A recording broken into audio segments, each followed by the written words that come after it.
and last year it got worse.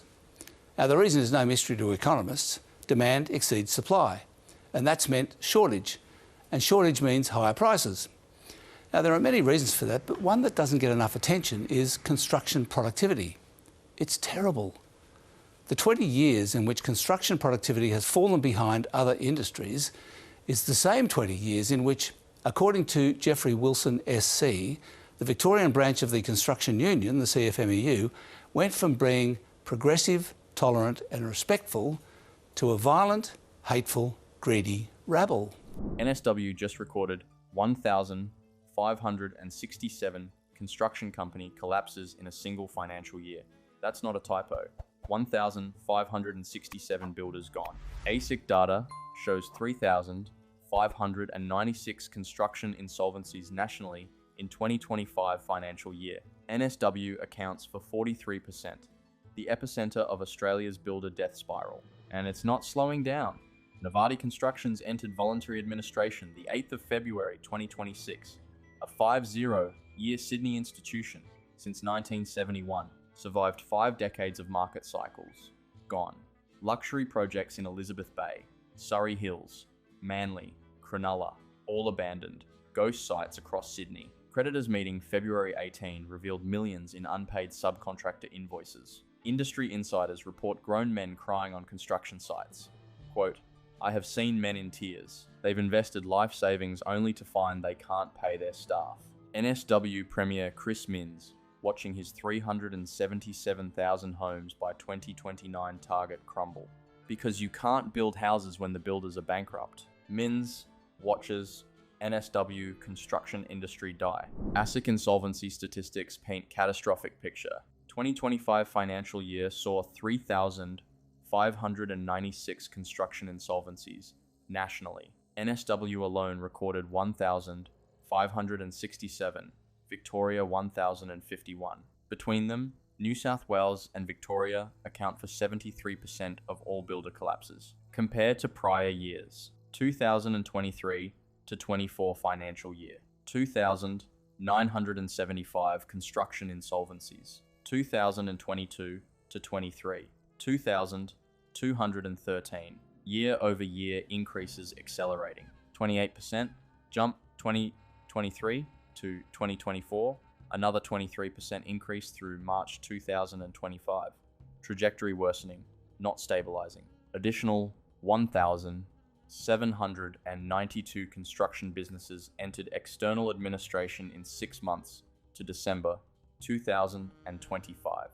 That's on top of 3,596 formal insolvencies. Total impact exceeds 5,000 companies in distress over 1-2 month period. NSW Legislative Assembly heard testimony describing mental health crisis. Industry representatives reported builders working extended hours, facing contract pressure, cash flow problems. Some haven't been paid for completed work. Others locked into fixed price contracts, signed 2023 to 2024. Material costs up 30% since then. Every day spent finishing contracted homes, they lose thousands.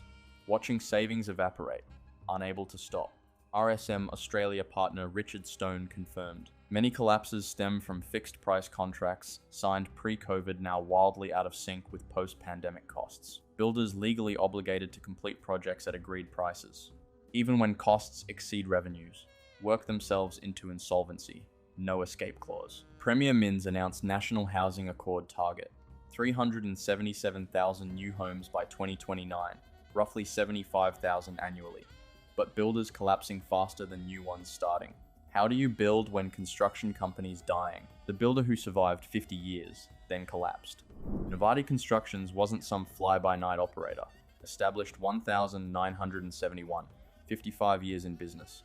Survived 1970s energy crisis, 1980s recession, 1990s downturn, 2000s global financial crisis. Every market cycle came out standing. Specialized in luxury developments.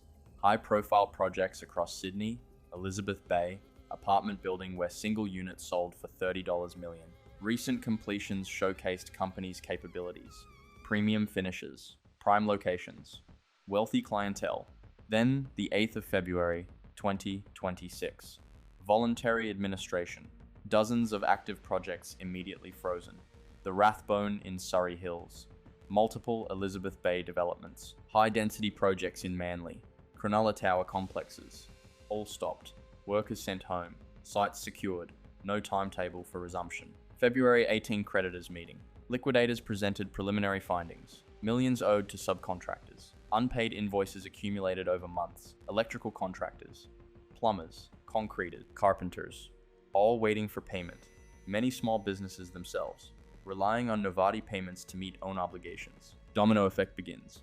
Subcontractor relying on Novati payment can't pay own suppliers. That supplier can't pay employees. Those employees can't pay mortgages. Chain reaction radiating outward. One collapse triggering dozens more. What killed Novati after 55 years? Same factors destroying entire industry. Fixed price contracts from 2023 to 2024. Material costs surged 30%. Labor costs up 20%. Interest rates rose from 0.1% to 4.35%. Projects budgeted at 2023 costs being completed at 2026 costs. Math doesn't work.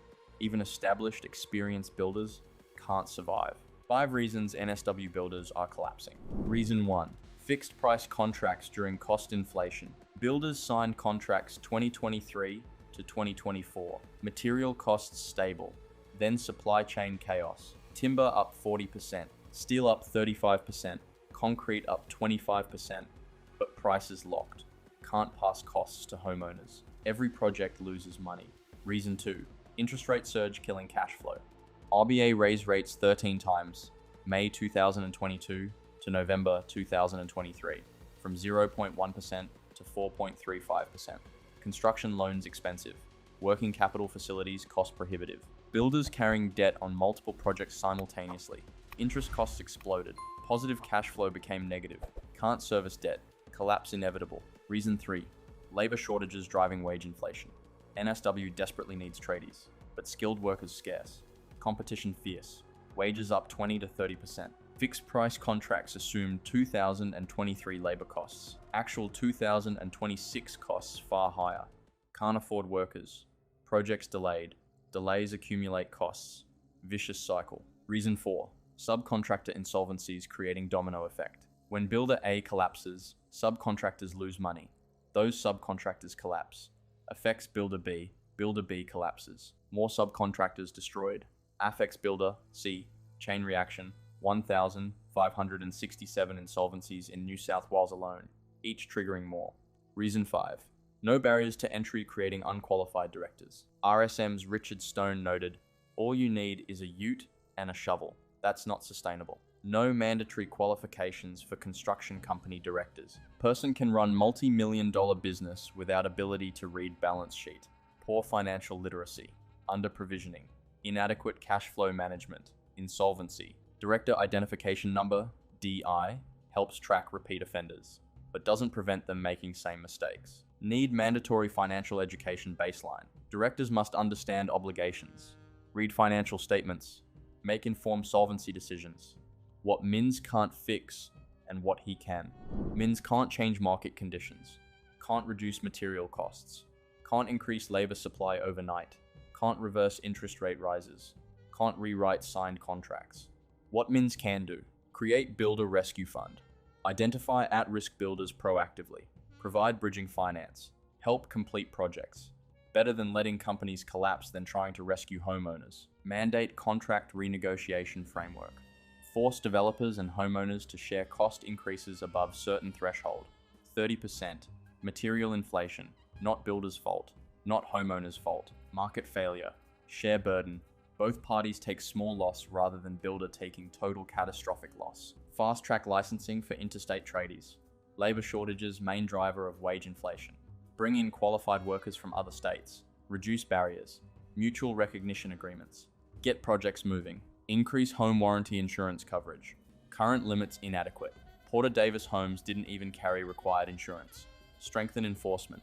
Increase coverage amounts. Protect homeowners and subcontractors. Require financial literacy for directors. Mandatory training. Can't direct construction company without understanding balance sheets, cash flow, solvency obligations.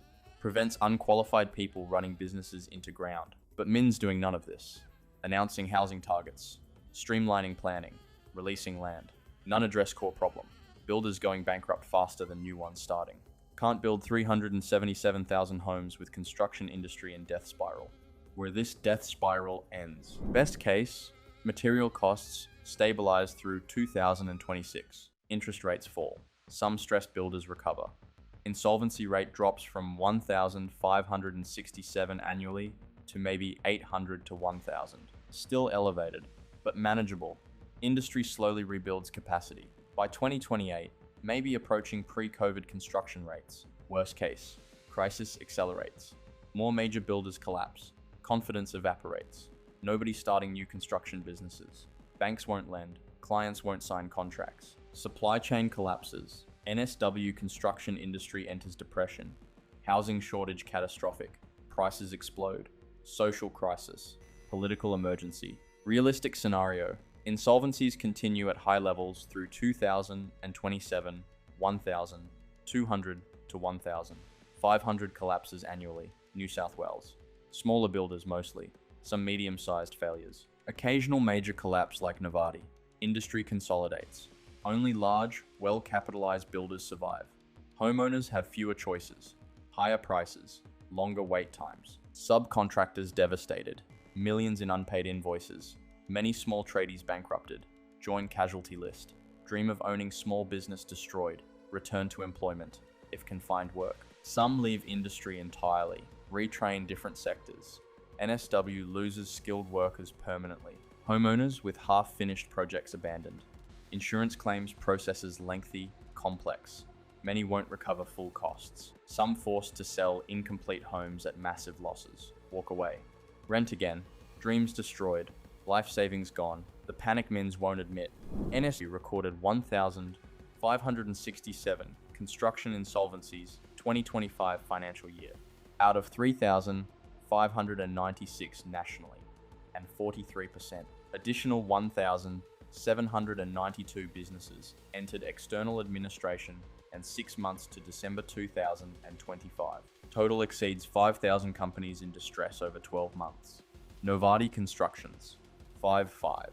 Year Sydney institution, entered voluntary administration, the 8th of February, 2026. Dozens of luxury projects across Surrey Hills, Elizabeth Bay, Manly, Cronulla, abandoned, ghost sites. Creditors meeting revealed millions in unpaid subcontractor invoices. Domino effect beginning. Industry insiders report grown men crying on sites.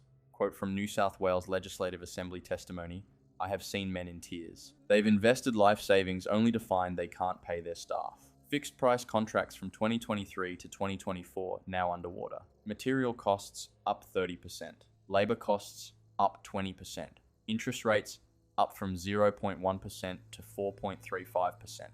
Builders legally obligated to complete projects at loss, working themselves into insolvency. This is how Premier Chris Minns' 377,000 homes target became New South Wales builder death spiral. When 1,567 construction companies collapse in single year and trajectory worsening, industry in crisis. When 5/5 year institutions like Novati fail, nobody safe. When builders crying on sites because life savings gone, human toll catastrophic. And when Premier announces housing targets while builders collapsing faster than new ones starting, government has lost control. More builders will collapse. More projects will be abandoned. More subcontractors will go unpaid. Hit subscribe to see which major builder fails next.